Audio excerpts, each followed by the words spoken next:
Boa noite, gente! Sejam muito bem-vindos ao quarto dia da Semana HIIT.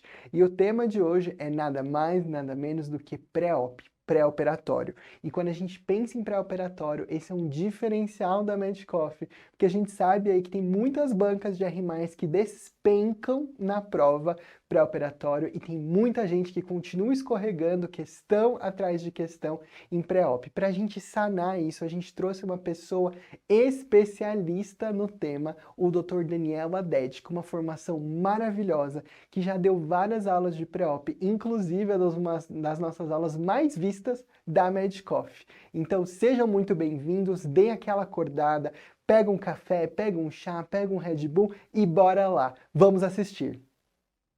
Olá pessoal, eu sou o Daniel, vamos falar um pouquinho agora de pré-operatório, que é um assunto que tem caído muito nas provas de R1 e R3 da parte de clínica médica. Nosso objetivo aqui é falar um pouquinho sobre pré-operatório geral e manejo medicamentoso, dos órgãos específicos, focar bastante no cardiológico, que é um dos que mais caem, dar uma pincelada de risco pulmonar e uma outra miscelânea que eu trouxe. Então, o objetivo da avaliação pré-operatória é que a gente identifique comorbidades e fatores de risco do paciente e que a gente as compense com o objetivo de minimizar o risco de complicações aí durante esse período muito sensível para o doente. Também faz parte do médico que faz o pré-operatório sempre ponderar junto ao cirurgião e o anestesista o risco e o benefício do procedimento, de modo que a gente diminua o risco mantendo o benefício do procedimento. Que tipo de complicação que o paciente está mais sujeito? As complicações infecciosas, elas vêm muito à mente, apesar de não cair muito na prova. Mas eu acho sempre importante colocar porque eu tenho palpite aí de que isso, pré-operatório, o pessoal está colocando tanto em prova que eles vão começar a colocar coisas novas. Então vamos falar um pouquinho rapidamente disso. É importante vocês saberem que febre nas primeiras 72 horas ela é autolimitada e raramente representa infecção. As culturas nesse contexto de febre no pós-operatório, ela tem um valor muito baixo, limitado, com baixa sensibilidade para as principais complicações que acontecem nesse período, que é a pneumonia, infecção urinária e infecção de sítio cirúrgico. No paciente instável e nos pacientes sépticos, possivelmente, elas têm um valor muito importante. Então, se existe uma indicação de cultura nesse período, é no paciente instável, tudo bem? O momento das complicações pós-operatórias, ele também é importante vocês terem uma ideia. Então, nos primeiros, do P0, né, até o segundo dia aí de pós-operatório, infarto, sem sombra de dúvidas, é uma das principais complicações, além de pneumonia e ITU. No terceiro dia aí de pós-operatório, tromboembolismo venoso é uma coisa que começa a aparecer, porque o paciente já teve um tempo aí acamado no pós-operatório, aumentando o risco desse tipo de intercorrência, e do P4 até o P30 aí começa a surgir então as infecções superficiais de ferida operatória, de ferida profunda e tudo, tá legal? Os nossos amigos anestesistas, eles têm uma classificação aí para você avaliar o risco de mortalidade no perioperatório. E aí já vi cair, então é importante vocês terem uma ideia aí de como que se classifica o paciente de asa 1 até a asa 6, tá legal? Asa 1 é então o paciente que não tem comorbidade nenhuma, o paciente normal, tá certo? O que é raro. Se o cara fumar um cigarrinho ou tiver uma obesidade leve, aí um IMC entre 30 e 40, ou uma hipertensão, diabetes controlada, ele acaba sendo asa 2. Agora, se o paciente tem uma doença sistêmica moderada ou grave, então hipertenso não controlado, diabético não controlado, uma obesidade mais importante, ou o cara que já infartou aí há mais de 3 meses, esse cara acaba ficando como asa 3, tá certo? Agora, o paciente asa 4 é um cara que a gente já começa a ficar mais cabreiro aí, um paciente que tem uma doença grave que é uma ameaça constante à vida.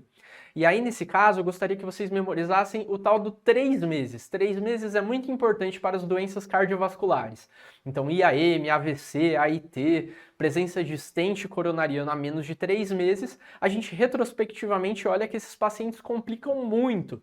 Então, é muito importante saber esse marcador de 3 meses, porque às vezes aparece em prova para vocês, tá certo? Vejam que a mortalidade do paciente asa 4 é uma mortalidade não desprezível, tudo bem? O paciente que tem IC com redução de fração de ejeção, que está séptico, todas as doenças graves aí que estão ameaçando a vida de imediato acabam indo nessa categoria. Agora o ASA 5 é o cara que não espera que ele vai sobreviver sem a operação. Sei lá, um aneurisma de aorta roto, um cara que tem uma hemorragia intracraniana importante que precisa operar para drenar essa hemorragia, senão vai herniar, ele acaba ficando como ASA 5. E o paciente ASA 6 é o paciente que está com morte cerebral declarada, está aguardando apenas a remoção dos órgãos, tá legal? Vamos então para uma questão da Unifesp de 2021. Um homem de 35 anos procura uma consulta médica para realizar uma avaliação pré-operatória, pois está em programação de fazer uma herniorrafia inguinal. Faz atividade física de moderada intensidade regularmente, sem antecedentes patológicos e sem uso de medicações crônicas, sem alterações no exame físico também. A conduta correta quanto à solicitação de exames complementares para avaliação de risco cirúrgico é: A. Solicitar radiografia, hemograma completo e função renal apenas. B. Solicitar eletrocardiograma, radiografia de tórax e função renal apenas. C. Eletrocardiograma, radiografia de tórax, hemograma e função renal. D. Não solicitar nenhum exame. E. Solicitar hemograma completo e função renal apenas.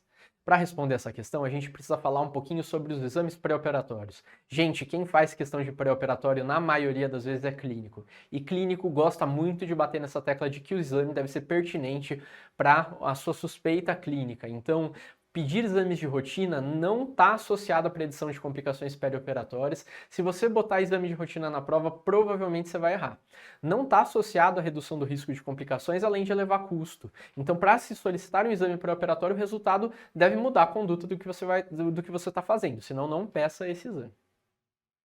Então, linhas gerais aí do que a gente costuma pedir. Isso varia um pouco de instituição para instituição, mas exames laboratoriais acabam sendo reservados para cirurgias de médio e grande porte, quando você tem suspeitas específicas. Então, acaba sendo hemograma, função renal e eletrólitos para a maioria dos pacientes que vão para cirurgias de médio e grande porte. Eletrocardiograma, claro, se o paciente tem sinais dos sintomas de doença cardiovascular, se tem um diagnóstico de alguma coisa que coloca ele em risco de ter uma doença arterial coronariana, então diabetes mellitus, obesidade, você acaba pedindo. E, em geral, os pacientes acima de 40 anos também acabam ganhando esse tipo de exame. Radiografia de tórax. Guiar por suspeita clínica, se for mudar a conduta. Se pede muito radiografia de tórax e quase nunca muda a conduta. Então, se tiver radiografia de tórax na questão, pense bem que ela pode estar errada, tá certo? Ecocardiograma, esse vale a pena prestar muita atenção, pessoal. Se você tem algum achado de doença valvar no exame físico, você vai acabar pedindo. Então, o paciente tem um sopro, acaba ganhando um ecocardiograma. Agora, uma coisa importante que vocês precisam ter, que está em diretriz e que pode aparecer em prova, é a questão do paciente que já é valvopata. Será que você precisa de um ecocardiograma para todo valvopata para o pré-operatório? E aí os guidelines, as diretrizes, eles sugerem 1 ano. Então se você tem um eco há mais de 1 ano e tem uma valvopatia moderada e importante, você acaba precisando de um novo ecocardiograma para operar para ver se isso daí não mudou. É claro que se o paciente está com sinais e sintomas de insuficiência cardíaca nova, ainda não diagnosticada, ou teve uma piora na classe funcional, aí mesmo se tiver um eco recente, de menos de 1 ano, você acaba pedindo novamente porque o paciente está descompensado, está com piora do quadro clínico. Agora, se não, tem uma doença valvar conhecida, com um eco há mais de 1 ano, você acaba pedindo também, ou menos de 1 ano você pode ir direto para a cirurgia. Guardem esse número. Então aqui, a correta para essa questão é não solicitar nenhum exame. Olha, um cara jovem que está indo para uma cirurgia eletiva, tem uma capacidade funcional importante, faz atividade física moderada intensidade sem problemas e não tem nenhum antecedente. Então, para que exame? Mais uma questãozinha aí de 2021 da Unifesp. Homem, 49 anos de idade, em uso de beta-bloqueador, vai ser submetido a uma colecistectomia eletiva. O que fazer com esse beta-bloqueador antes do ato cirúrgico? A. A gente mantém até o dia da cirurgia. B. Suspende 1 semana antes da cirurgia. C. Reduz pela metade da dose usual 1 semana antes da cirurgia. E D. Substitui por antagonistas do canal de cálcio. Então, aqui é um assunto que cai bastante em prova, tá? O que fazer com os medicamentos no perioperatório? Em geral, linhas gerais aí, o que a gente mantém? Antihipertensivos, estatina, levotiroxina, psicotrópicos, corticoide inalatório a gente mantém. Em geral, diuréticos, cálcio, alendronato, vitaminas, ginkgo biloba, que é um fitoterápico que aumenta muito o sangramento, é para suspender, tá bom? Falando um pouquinho sobre cada um deles, beta-bloqueador, despenque em prova. O que a gente faz? A gente mantém em geral no pré-operatório, eu vou mostrar para vocês o porquê que a gente mantém, ou a gente inicia se o paciente tiver uma clara indicação. Então, sei lá, o paciente tem uma insuficiência cardíaca de fração de ejeção reduzida. Esse cara deve estar num beta-bloqueador, porque isso muda a mortalidade da doença dele. Então, aí a gente inicia, e preferencialmente a gente inicia uma semana antes da cirurgia, tá legal? E aí a gente inicia com o objetivo de segurança de manter uma frequência cardíaca em repouso entre 55 e 65, sem hipotensão, mantendo uma sistólica aí acima de 100, preferencialmente, tá? Estatina, a gente inicia em quem tiver indicação, então o paciente vai fazer uma cirurgia vascular que não de varizes, ele acaba ganhando estatina no pré-operatório, isso está associado a melhores desfechos, por isso que é muito importante vocês saberem, e o paciente que tem aterosclerose manifesta também, tá bom? Varfarina, vamos falar um pouquinho mais para frente. Tem procedimento que você precisa suspender a varfarina, tem procedimento que não precisa. Vamos dar um enfoque já já. AS, despenca também em prova. Linhas gerais de AS. Para prevenção primária, a gente suspende com 7 dias da cirurgia, porque quase nunca está certo prescrever AS para prevenção primária. Para prevenção secundária, em geral a gente mantém, sem ter muita evidência de que manter a gente está fazendo grandes benefícios para o paciente, exceto se for alguns tipos de procedimentos que têm riscos de sangramento muito altos, como neurocirurgia, RTU de próstata pela técnica convencional, aí a gente acaba suspendendo com 7 dias de antecedência, tá bom? Dupla antiagregação plaquetária, então o famoso AS com clopidogrel. Os pacientes que precisam ser operados, em uso disso, a gente leva muito em consideração o tempo depois da angioplastia para decidir se a gente tira o clopidogrel ou não, isso eu vou falar mais para frente também, mas em geral quando a gente decide tirar, a gente suspende o clopidogrel com 5 dias antes, e aí retorna assim que a hemostasia estiver adequada, idealmente até o 5º pós-operatório. Falando um pouquinho especificamente de cada um deles, então veja, classe 1 de recomendação você manter o uso do beta-bloqueador para os pacientes que já estão em uso. Se o paciente vai fazer uma cirurgia de alto risco e tem maior ou igual a 2 marcadores de risco, de um score de risco que chama Lee, que eu vou mostrar mais para frente para vocês, ele também tem indicação de usar o beta-bloqueador. O que acaba sendo, muito provavelmente, esse paciente já teria indicação pelos próprios 2 marcadores de risco cardiovascular, porque em geral esse cara vai ter ICC, em geral esse cara tem DAC, mas é importante vocês saberem para a prova que cirurgia de alto risco com pelo menos 2 marcadores de risco do Lee, o score de Lee, que eu vou mostrar mais para frente, você pode considerar aí o uso do beta-bloqueador. Ou se o paciente estiver em estágio no ASA 3 ou 4 aí, mas isso é específico demais, eu acho que eu focaria nessa parte de cirurgia de alto risco e maior ou igual a 2 marcadores de Lee, porque às vezes pode aparecer. Existe beta-bloqueador preferencial? Em geral, a preferência é para o mais beta-1 seletivo possível, então atenolol, bisoprolol são boas opções. E também evitar começar em doses muito altas, tá certo? Começar e ir titulando ao longo de 1 a 4 semanas para chegar naquela frequência que a gente conversou. E a evidência do beta-bloqueador está aqui, ó. Você vê que quando você faz uma meta-análise para avaliar a mortalidade, os pacientes que têm benefício geralmente são os pacientes que infartaram e os pacientes com IC, ou seja, os pacientes que já tinham indicação do uso prévio. Então, se você pega um paciente desse para a prova que não está usando beta-bloqueador, se você der bloqueador, a gente tem evidência de que esse paciente vai ter menos complicação. E aqui está um estudo interessante que mostra o problema de você suspender o beta-bloqueador. Principalmente nos pacientes anêmicos, se você suspende o beta-bloqueador, a mortalidade vai lá em cima. Então, manter o beta-bloqueador no pré-operatório é uma ideia muito importante, tá bom? Pode aparecer em prova. Então, o que fazer com um paciente que está usando um beta-bloqueador e vai para colecistectomia? Vamos manter até o dia da cirurgia. E se tivesse, por exemplo, o paciente nessa questão com uma frequência acima de 70, assim, poderia estar correto, então, nesse caso, a gente aumentar a dose do beta-bloqueador para atingir aquele nosso alvo que é de 55 a 65, tá legal? Falando um pouquinho sobre o AS. Tem alguns ensaios clínicos randomizados recentes que não mostraram benefício em redução de eventos cardiovasculares com manutenção do AS. POISE-2, que é um estudo grande, não teve benefício e mostrou maior taxa de sangramento em sítio cirúrgico. Outros estudos também mantiveram esses achados. Tem que tomar cuidado que nesses estudos, no POISE-2, os pacientes que tinham já infarto prévio, eles foram subrepresentados. Então veja, né, o paciente que colocou um stent, fez uma intervenção coronariana no POISE-2, se você fizer uma análise de subgrupo, o paciente que manteve a aspirina, ele foi melhor. Então, assim, apesar do estudo, quando você olha globalmente, ele não mostrar diferença, é por conta dessa análise de subgrupo que a gente mantém para profilaxia secundária o AS no perioperatório, apesar da evidência não ser robusta, tá legal? Então, as recomendações são essas que eu mencionei. Se for profilaxia primária, pode suspender sem estresse. Se for secundária, manter o uso, apesar das recomendações por conta da baixa qualidade da evidência, seja de pesar risco e benefício. Se a cirurgia for de alto risco, aí já não tem dúvidas, cirurgia de alto risco de sangramento, neurocirurgia, RTU de próstata e câmara posterior do olho, tirar, então, o tal do AS, beleza? E agora o tal do clopidogrel. O clopidogrel, ele é muito importante para evitar trombose de stent, que é uma complicação catastrófica. E a trombose de stent, ela acontece principalmente no começo, quando você acabou de colocar o stent, porque o stent ele vai epitelizando e depois esse risco some. Então, isso depende um pouco do tipo de stent que você colocou. Se o stent for farmacológico, esse stent farmacológico ele libera um determinado medicamento para prevenir estenose. E o preço de você usar esse medicamento para prevenir estenose é você facilitar a trombose se tirar o clopidogrel.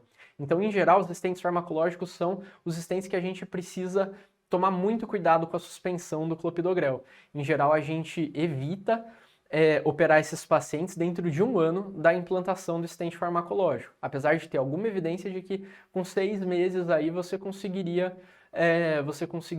operar esses pacientes, mas em diretriz está 1 ano, sugiro que vocês memorizem isso, tá bom? Stent farmacológico convencional, então sem remédio, o stent de metal mesmo, você espera 1 mês e meio em geral, tá certo? Angioplastia com balão, pelo fato de não ter stent, é mais rápido, você pode esperar 2 semaninhas e já pode botar o paciente na cirurgia, tá? E a revascularização do miocárdio, a gente acaba deixando pelo menos 1 mês aí com o DAPT antes de suspender.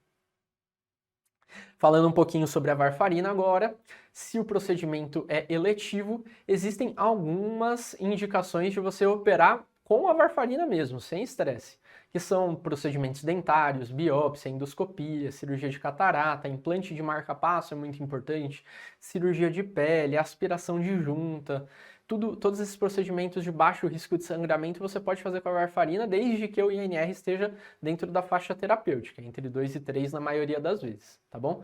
Agora, se o paciente não tiver nesses procedimentos específicos, se for outro procedimento, aí você precisa avaliar o risco de trombose do paciente. Se o risco de trombose for baixo, pode manter a varfarina, se o INR tiver na faixa, tá certo? No dia da cirurgia, e não precisa fazer ponte, tá certo? Deixar, por exemplo, ele com enoxa, com clexane aí, com enoxaparina com clexane, tá? Você suspende a varfarina no dia da cirurgia e manda bala. Tá legal? Agora, o paciente que tem um risco de trombose considerável, aí ele acaba precisando fazer ponte com enoxaparina. E como é que funciona, então, a tal da ponte? A gente precisa ter uma ideia do número de plaquetas, do INR, e aí, depois disso, a gente pausa a varfarina, certo? 5 dias antes do procedimento, e aí só entra com enoxa quando o INR começar a ficar subterapêutico. Então, se o meu alvo é 2 e 3, abaixo de 2 eu começo a enoxaparina. E aí, no dia do procedimento, a gente suspende com 12 horas a enoxaparina para o paciente chegar no dia do procedimento sem estar anticoagulado aí há pouco tempo sem anticoagulação, tá legal? E aí depois a gente retorna então a enoxaparina, assim que o risco de sangramento da cirurgia diminui, isso depende de cirurgia para cirurgia, e aí já começa a varfarina em conjunto, e aí quando o INR estiver terapêutico, tira a enoxaparina e acabou a história da ponte, beleza? E aí, quais são esses pacientes que têm alto risco de fenômenos trombóticos? Primeira coisa que eu queria falar é que esses pacientes são raros na prática clínica. Em geral, é menos de 10% de todos os pacientes. Mas o que vocês precisam memorizar para a prova, que precisa de ponte de varfarina, de enoxaparina, e não dá para só suspender a varfarina, é fibrilação atrial com AVC a menos de 3 meses, fibrilação atrial com um score CHADS-2, que é o CHADS-VASc encurtado, de 5 ou 6, ou seja, pontuar muito no CHADS-2 faz com que você precise de ponte de anticoagulação. O paciente que teve fenômeno de tromboembolismo venoso, sei lá, teve uma TVP, um TEP, há menos de 3 a 12 meses. Então, sei lá, teve um TEP há 2 meses atrás, você vai fazer ponte de anticoagulação, tá certo? E o paciente que trombosa pra caramba, que é o paciente com válvula mecânica, principalmente se for mitral, aí não tem jeito, ponte de anticoagulação para operar, tá bom? E agora os DOACs, que tem aparecido bastante aí, o pessoal tem usado muito, né? O Xarelto, Rivaroxabana e tudo mais. A gente precisa, para decidir se o paciente vai, quanto tempo de suspensão o paciente precisa ter, a gente precisa decidir com base em 3 fatores. O clearance de creatinina do paciente, qual é o risco tromboembólico do paciente, e aí os pacientes de alto risco são aqueles que eu mencionei para vocês, e o risco de sangramento do procedimento, sendo que em geral o paciente vai ser de baixo risco tromboembólico, com risco de sangramento baixo, tá certo? Ou padrão. E aí, se esse paciente tiver um bom clearance, a gente suspende com 48 horas do procedimento, mas vocês precisam ver aí que se o risco de sangramento for alto e o clearance não for bom, você pode esperar até 5 dias depois do uso dos DOACs para operar, tá legal? É importante aí, em véspera de prova, dar uma decorada nisso aí. Falando um pouquinho sobre os antidiabéticos. Em geral, a metformina, né, os diabéticos orais, como a glibenclamida, a gliclazida, a glimepirida, é importante suspender com 24 horas da cirurgia, 24 horas antes, e deixar a insulina regular conforme o destro. Agora, o paciente insulinizado, paciente com diabetes tipo 1, na maioria das vezes, é importante você suspender a insulina prandial no dia do procedimento e reduzir a basal pela metade, mas não deixar esse paciente sem insulina pelo risco de cetoacidose, tá certo? Falando um pouquinho, então, sobre o uso de corticosteroides nos pacientes que usam corticoide externo, tá certo? Então, por exemplo, sei lá, o cara usa corticoide por conta de uma arterite reumatoide. O que fazer no perioperatório? O importante é que você saiba, então, avaliar o uso desse corticoide para ver se é um uso relevante para que o paciente tenha risco de insuficiência adrenal. Então, você precisa perguntar o uso no último ano e a gente tende a repor se o uso for maior do que 5 mg por dia por pelo menos 21 dias. Então você precisa de 3 semanas de uso de corticoide, uma dose razoavelmente baixa, né, um equivalente aí de prednisona de 5 mg dia. Você já precisa fazer uma dose de corticoide aí, a depender do risco cirúrgico. Então, se o procedimento for de baixo risco ou cirurgia com anestesia local, aí é só você usar a dose de corticoide que você estava habituado e não precisa fazer dose extra. Agora, se for um risco moderado ou alto, aí você acaba precisando. Então, se for um risco moderado, né, sei lá, uma substituição de quadril, uma revascularização de extremidade, aí você, além de usar a sua dose de corticoide usual, você recebe 50 mg de hidrocortisona imediatamente antes do procedimento e fica com 25 mg a cada 8 horas por 24 horas, voltando à dose habitual depois.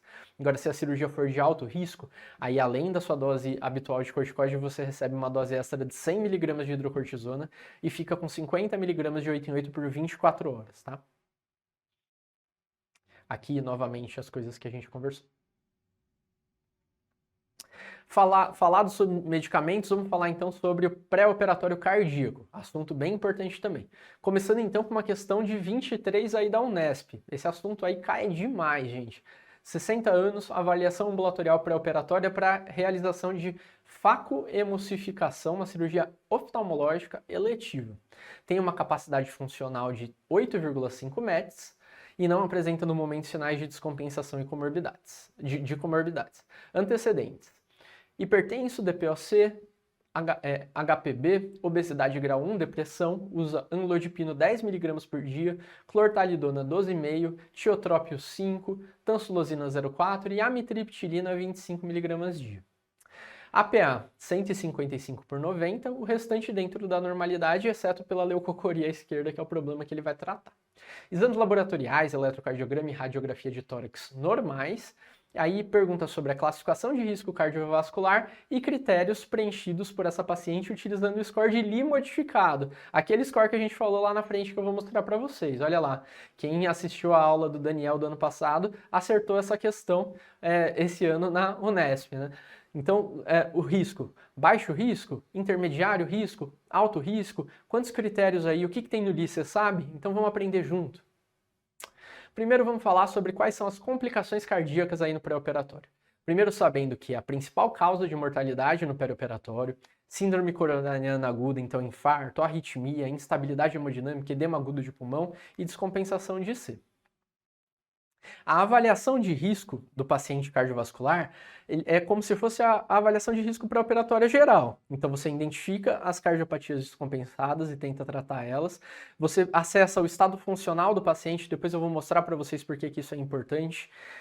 Com base nisso, você chega num risco do paciente, com base nesses fatores de risco que você identificou na anamnese, e aí a gente também avalia o risco intrínseco do próprio procedimento para fazer uma estimativa de risco global. É muito importante a gente definir prioridades, porque pré-operatório não é para cirurgia de emergência. O paciente tem um aneurisma de aorta roto, é para ele ser operado independentemente do resto, porque senão ele vai morrer.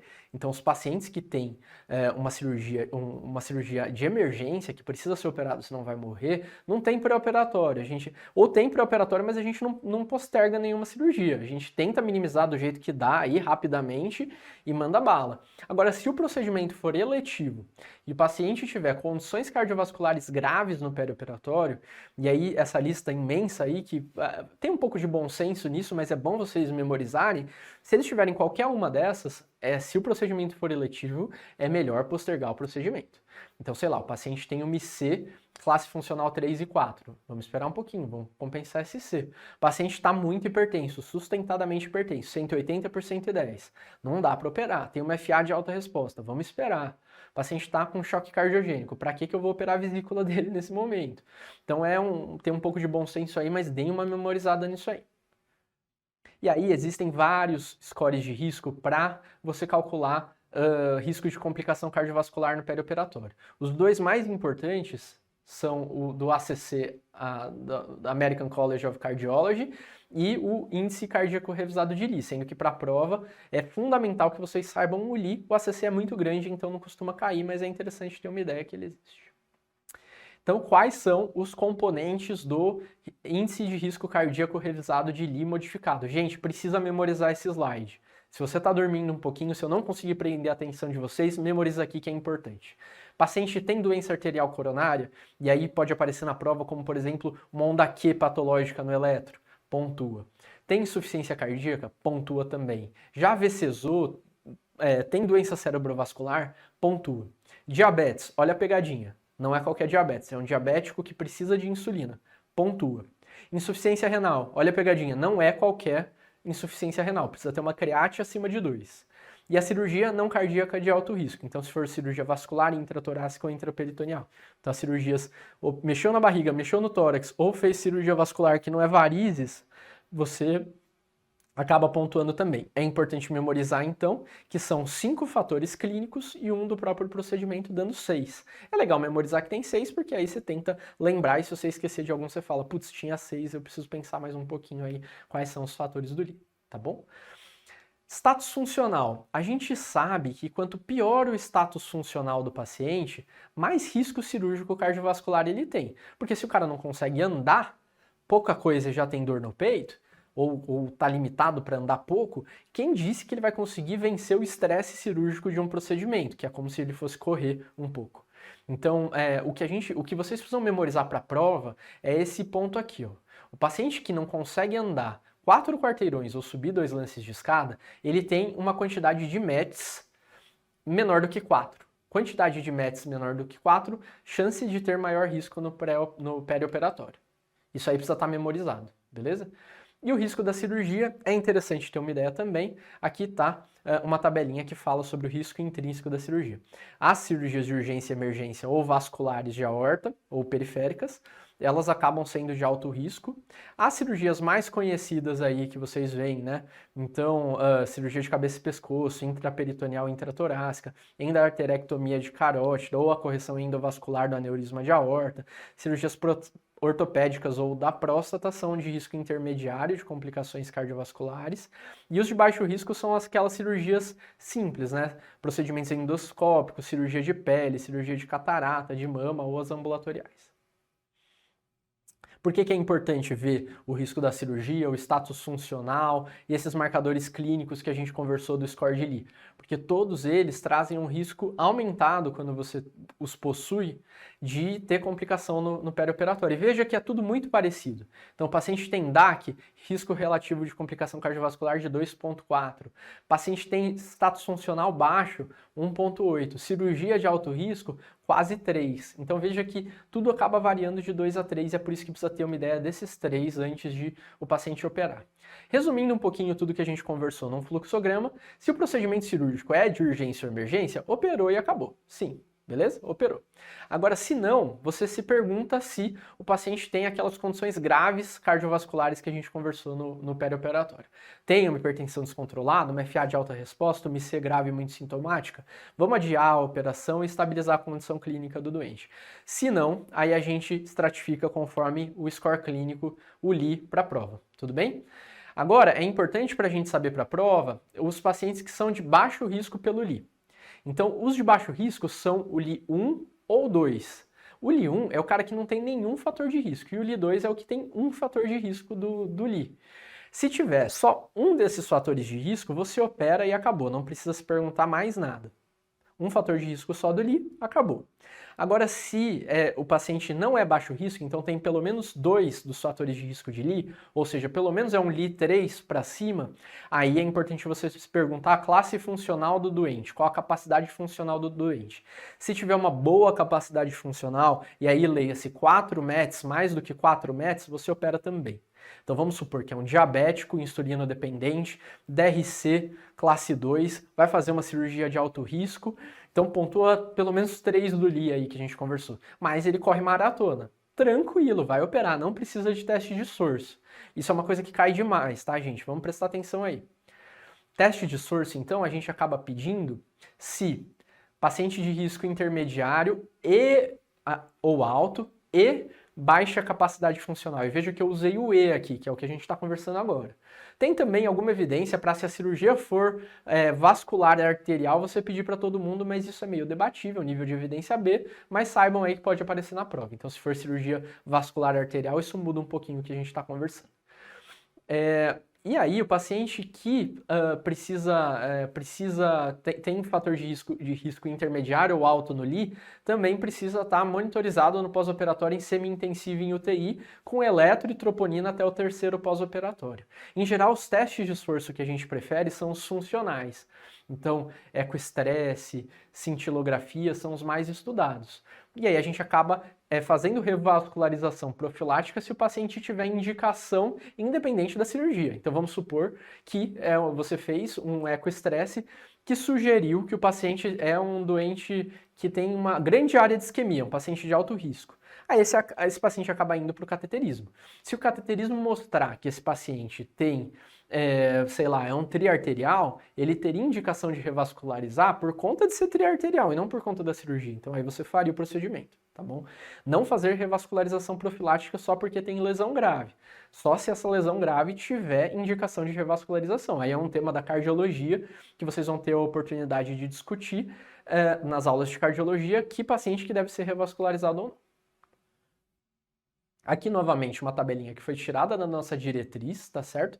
Para vocês darem uma olhada da diretriz mais recente brasileira.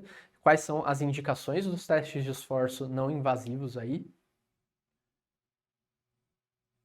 E aí, de monitorização pós-operatória, a gente já conversou, o paciente que tem um risco intermediário a alto, ou uma cirurgia vascular, eletro no pós-operatório imediato, no 1º e 2º PO, troponina no 1º, 3º e 7º PO, ou antes da alta.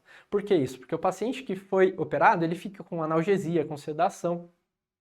Ele muitas vezes não refere que infartou, e aí você vai lá e faz um eletro e surpreende, às vezes, numa alteração dinâmica, você vê curva de troponina, e aí isso pode mudar ou não a conduta a depender da discussão. Por isso que é importante monitorizar esse tipo de paciente. E agora, brevemente, sobre profilaxia de endocardite, a gente acaba fazendo para o paciente de alto risco. O paciente de alto risco é o paciente que tem uma valvopatia corrigida ou uma cardiopatia congênita cianogênica ou com prótese, tá certo? Daí esses pacientes que vão fazer cirurgias que têm manipulação do tecido gengival, região periodontal ou perfuração de mucosa oral, tem indicação aí de fazer o procedimento. Também tem, de tomar um antibiótico, né? Também tem indicação na nossa diretriz, isso é meio debatível, os procedimentos ginecológicos, uroginecológicos também entram na nossa diretriz, apesar de não ter nas diretrizes dos países. Então essa questão da Unesp é um cara que vai fazer uma cirurgia ambulatorial, cirurgia de baixo risco. A capacidade funcional dele é boa e esse paciente não preenche nenhum dos critérios do LI. Então, paciente de baixo risco, não precisa fazer teste de esforço, não preenche nenhum critério. Aqui mais uma questão aí da FMUSP de 2018. Um homem de 67 anos com antecedente de hipertensão e infarto do miocárdio sem supradesnivelamento há 2 anos. Então, colocou um stent na descendente anterior há 2 anos. Pratica atividade física regular, caminhada, bicicleta, musculação, 5 vezes na semana, sem limitação, sem sintomas cardiovasculares. Está usando AS, enalapril, metoprolol e atorvastatina. Na avaliação pré-operatória, está com uma PA 12/7, uma frequência de 64 e o restante do exame físico normal. Eletro de repouso normal, hemograma, coágulo, função renal, eletrólitos e glicemia normais também. Então, qual a alternativa correta em relação ao cuidado pré-operatório desse paciente? Gente, esse paciente, então, ele tem um dos fatores de risco do LI, então ele é um paciente que tem doença arterial coronariana manifesta, e só. Então, vamos revisitar lá. A cirurgia é de emergência? Não é de emergência. Então, vamos parar para pensar. Ele tem alguma descompensação, alguma condição cardíaca grave para postergar a cirurgia? Não tem. Então, vamos avaliar ele pelo LI. O paciente tem um fator de risco do LI, o que dá um risco intermediário baixo.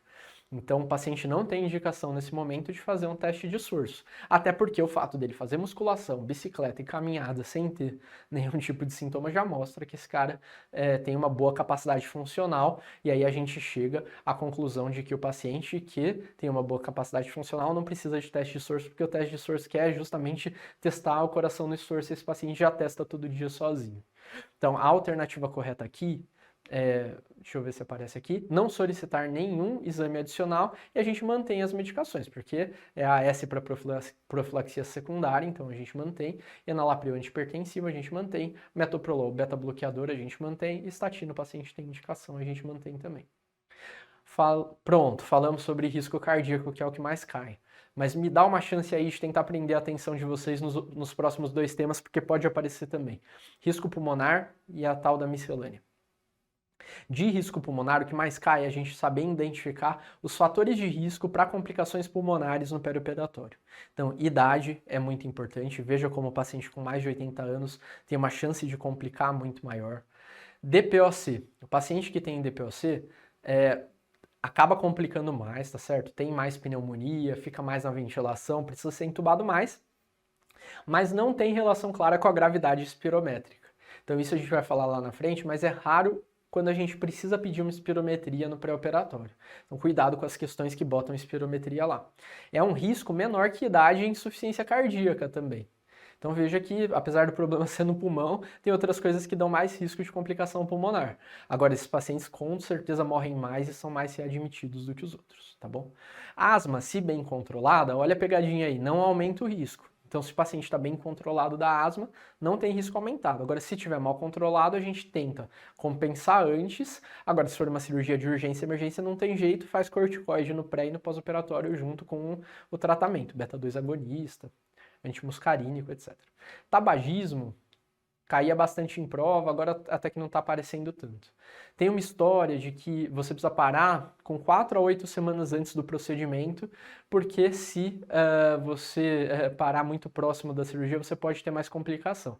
A evidência para isso é de um estudo só, é super debatível, portanto, é difícil que caia alguma coisa nesse sentido. A gente sabe que, independentemente do tempo da parada, parar de fumar faz muito bem para a saúde, então pare de fumar e pronto, tá certo? A gente sabe que quem fumou mais de 20 maços ano tem um risco maior no pós-operatório, tá? Obesidade, outra pegadinha aí, não é fator de risco. Agora, se o paciente tem a síndrome da hipoventilação do obeso, ou seja, o cara que faz hipercapnia, faz uma acidose respiratória compensada por um aumento de bicarbonato por conta da obesidade, esse cara é fator de risco, tá certo? Agora, baixo peso, incrivelmente, é fator de risco para complicação pulmonar. E às vezes aparece em prova aí você acaba errando, porque faz mais sentido o obeso ter mais complicação. Agora, doença intersticial costuma ser um fator de risco importante, principalmente a fibrose pulmonar idiopática. O paciente de maior risco é o cara que usa O2 domiciliar e a cirurgia é prolongada, ou seja, mais do que 60 minutos. Hipertensão pulmonar traz um risco muito aumentado mesmo se doença leve. Se o paciente tem disfunção de VVD, então, por conta da hipertensão pulmonar, o risco é muito aumentado. Tem que pensar muito bem se a cirurgia realmente é necessária. E às vezes é importante ter um bom anestesista na sala, porque esses pacientes muitas vezes chocam depois da intubação. Às vezes são um paciente que tem indicação de colocar um Swan Gus, por exemplo, durante o procedimento para ter uma monitorização hemodinâmica mais atenta. Tem que tomar cuidado com o paciente com hipertensão pulmonar. A insuficiência cardíaca, como a gente já conversou, traz um risco grande também, tá bom? E bom senso aí, se o paciente está com uma infecção de vias aéreas superiores, o paciente tem mais complicação pulmonar, isso foi visto em crianças, mas, por favor, né, se o paciente está com IVAS, cirurgia eletiva, vamos esperar um pouquinho.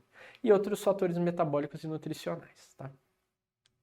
O estado geral do paciente, aqui gostaria de ressaltar a dependência para atividades básicas e instrumentais, e o próprio ASA, ou seja, ser um ASA 3 ou mais, te coloca mais em risco.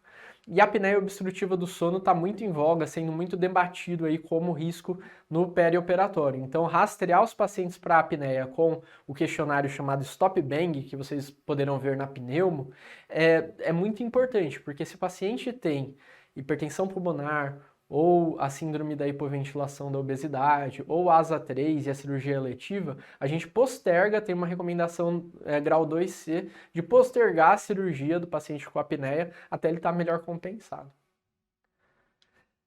Outros fatores de risco que são relacionados à cirurgia. Então, o local da cirurgia aumenta o risco. A cirurgia torácica é o que mais causa risco, cabeça e pescoço em segundo lugar, abdômen superior em terceiro, aneurisma de aorta, abdômen inferior e extremidades logo após.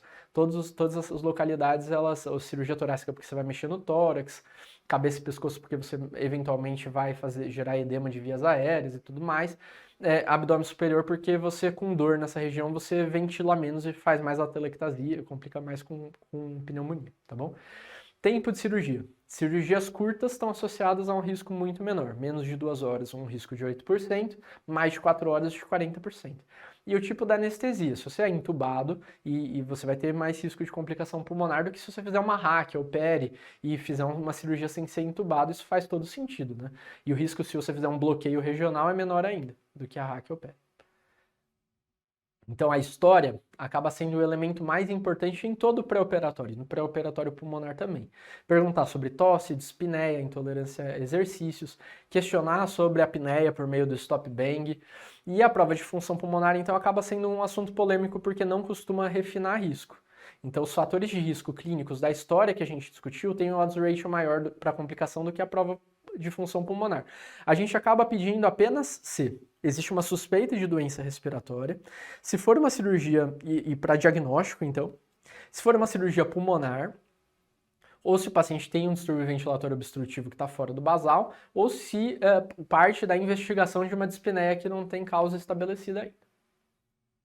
No exame físico, é importante ver de todos os pacientes do pré-operatório a saturação. É importante pedir a gasometria arterial se a saturação estiver baixa, se você estiver suspeitando da síndrome da hipoventilação da obesidade por um bicarbonato sérico anormal, ou mesmo um DPOC retentor por um bicarbonato sérico anormal, ou se a prova de função pulmonar, se solicitada, estiver muito alterada. Se o paciente tiver hipercapnia, esse risco aumenta muito, ponderar o risco-benefício da cirurgia sempre. E raio-x de tórax a gente acaba pedindo apenas se suspeita de doença cardiopulmonar ou se o paciente tem mais 50 anos com cirurgia de alto risco. Existem alguns scores para classificar o paciente em relação ao risco pulmonar. O ARISCAT, que é um dos mais famosos, ele usa dados clínicos de fácil acesso, mas ele leva em consideração algumas complicações leves que não geram prejuízo para o paciente, tipo atelectasia, etc. Agora, o Gupta, ele é dividido em Gupta para insuficiência respiratória e o Gupta pneumonia são outros scores que eu acho que vale a pena vocês saberem que existe, pelo menos, tá certo? E aí, o que a gente costuma fazer, então, para minimizar a complicação dos pacientes de alto risco por meio desses scores? O controle de dor é muito importante, então, fazer mobilização precoce e controle de dor é fundamental para que esse paciente não faça o ciclo vicioso de dor, hipoventilar, fazer atelectasia, infectar essa atelectasia, evitar sondar nasoentérica sem uma indicação clara. Suspiro ou espirometria de incentivo acaba sendo estudada dentro de alguns estudos com intervenções multidisciplinares, e aí alguns estudos mostram aí que o paciente faz a espirometria de incentivo aí no perioperatório tem menos pneumonia, menos reintubação, tá? O CPAP, principalmente para cirurgia abdominal, tá envolvido aí com menos risco de pneumonia e de reintubação, e na cirurgia cardíaca existe estudo sobre fisioterapia pré-operatória, reduzindo internação, atelectasia e pneumonia, mas não mortalidade. E em cirurgia cardíaca também tem estudo com higiene oral com clorexidina 2 a 3 dias antes, baseado aí em uma revisão sistemática de 5 estudos que mostrou uma diminuição de risco em quem faz isso. Finalizando então, a gente vai falar um pouquinho sobre tromboembolismo venoso. Para a gente falar sobre tromboembolismo venoso, a gente precisa saber as cirurgias que causam maior risco de tromboembolismo venoso. Então, de baixo risco acaba sendo apenas as cirurgias ambulatoriais, tá certo? As outras cirurgias acabam sendo cirurgias de médio a alto risco. Para a profilaxia de TEV, a gente pode utilizar no paciente que não tem indicação, tem contraindicação ao uso da profilaxia química. Então, primeira coisa, profilaxia química em primeiro lugar para todo mundo, mas quem tem contraindicação acaba podendo utilizar então o compressor pneumático intermitente. E no pós-operatório, isso tem evidência de que por até 3 dias, 18 horas por dia, traz benefício, tá certo? Apesar de não ter evidência do benefício em associar a profilaxia com Clexane, com enoxaparina, ao compressor pneumático, as cirurgias ortopédicas, aí a Sociedade Brasileira de Cirurgia sugere a associação dos dois, por conta do alto risco.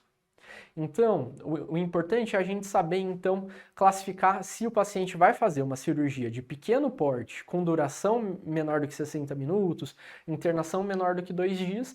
Se ele for fazer uma cirurgia de pequeno porte, o risco dele é baixo, e aí a gente vai ver que no paciente com risco baixo, você só estimula a deambulação, não precisa fazer nada além disso. Agora, se a cirurgia for de risco alto, e aí tem aquelas cirurgias que trombosam muito, como artroplastia de quadril, de joelho, fratura, cirurgia oncológica, trauma raquimedular, politrauma, esses pacientes você não precisa perguntar mais nada. Tem indicação de fazer profilaxia química de TEV. Agora, se não é nenhuma dessas cirurgias, acaba entrando nesse grande bolo aqui da cirurgia de porte médio ou alto. E aí, para essas cirurgias, você precisa saber da idade do paciente e saber se ele tem fatores de risco para TEV. Se o paciente tiver menos de 40 anos, sem fator de risco para TEV, o que é raro, o paciente de risco baixo não vai precisar de profilaxia química. Agora, fora isso, todo paciente vai precisar. A questão é que se for risco intermediário, para profilaxia cirúrgica, a gente acaba indicando a dose pela metade da profilaxia química. Então, se a gente prescreve enoxa 40 para todo mundo, deixaria enoxa 20 para esses pacientes. Se prescreve heparina não fracionada 5.000 de 8 em 8, deixaria de 12 em 12, tá? Então, para ser de risco intermediário, precisa ter entre 40 e 60 anos e também não ter nenhum risco, de tromboembolismo venoso. E os riscos de tromboembolismo venoso são um monte, né? Obesidade, se o paciente tem câncer, se está internado em UTI, entre vários outros, tá bom? Agora, precisa lembrar que sempre que você indicou um anticoagulante químico, né, você precisa ver se o paciente não tem contraindicação para isso. Sei lá, o paciente fez um sangramento ativo, você não vai fazer, o paciente tem uma úlcera péptica em atividade, está muito hipertenso, está com o INR alargado, uma disfunção renal que impede o uso do Clexane, tudo isso aí você não recomenda, tudo bem? Agora, é importante também saber, e tem caído muito nas provas, o tempo de profilaxia.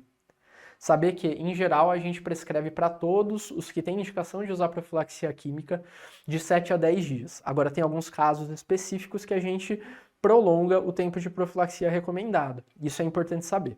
Se for artroplastia total de quadril, fratura de quadril, a gente deixa pelo menos 28 dias. Se for de joelho, pelo menos 10 dias. Se for cirurgia oncológica, intraabdominal, curativa, com intuito curativo, então veja, precisa ter esses três. Cirurgia oncológica, intraabdominal, curativa, aí você faz anticoagulação por pelo menos 28 dias, tá bom? E se for politrauma, trauma raquimedular, até a recuperação do doente. E os fatores de risco que eu mencionei aí de tromboembolismo venoso estão aqui, tem 1 milhão. Vocês darem uma olhadinha aí na véspera da prova. E agora uma última palavrinha sobre risco hepático. Então, você ter cirrose é um fator de risco muito grande para a cirurgia, e aí depende um pouquinho aí do grau de cirrose que você tem, e aí a gente acaba usando o Child e o MELD para classificar. Se o paciente for Child C, tiver um MELD acima de 15, esses pacientes eles não devem ser submetidos à cirurgia porque a chance deles morrerem beira próximo ao 100%. Agora, se for um Child B, MELD entre 10 e 15, você compensa a clínica, pondera o risco e benefício do procedimento e a depender você faz. Agora, se o paciente for Child A, tiver um MELD menor ou igual a 8, entre 8 e 10, você faz a cirurgia sem muito estresse. E é isso, gente. Muito obrigado. Vejo vocês, se Deus quiser, aí na residência, e o que eu puder ajudar, fico à disposição. Um abraço. E aí, gente, conseguiram aprender pré-operatório? Conseguiram ver exatamente a forma como o pré-op cai na prova? Não tem nem como eu encerrar a aula de hoje depois de todo esse conteúdo bacana, mas queria já deixar aqui um convite para que você, no nosso último dia da nossa Semana HIT, tá? A nossa 7ª aula que fecha com chave de ouro essa semana. Deixo aqui meu convite para que você assista essa aula. Nela, a gente vai falar sobre a otimização da sua rotina. Para o quê? Para a sua aprovação na prova de residência.